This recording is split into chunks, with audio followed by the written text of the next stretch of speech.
Dans l'Union européenne, si les frontières sont tombées et la monnaie est unique, il reste encore bien souvent la barrière de la langue.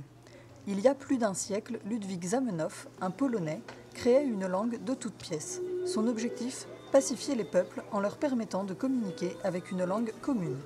Vous allez beaucoup plus vite quand vous apprenez l'espéranto que lorsque vous prenez une langue nationale, parce qu'elle est régulière, parce qu'elle est simple.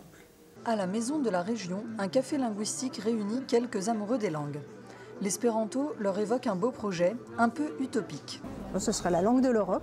On ferait bilingue, langue maternelle, langue européenne, pourquoi pas. Ça serait bien si on a une langue européenne commune, au moins au début, puis après, pourquoi pas s'étendre à d'autres régions, éventuellement mondialement. Je trouve que c'est un beau projet, comme Espéranto Espoir, c'est un peu un message d'espoir, mais en même temps je me dis une langue ça se construit pas comme ça, une langue c'est porteur d'une philosophie, d'une culture. D'autres y voient un outil pour les citoyens européens.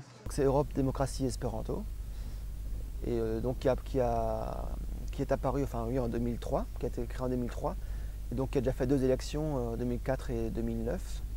Et qui compte se représenter sans doute aussi en 2014. D'après le nom Europe Démocratie Espéranto, c'est aussi qu'on voit un lien entre la démocratie et le fait d'avoir tous accès à la communication internationale.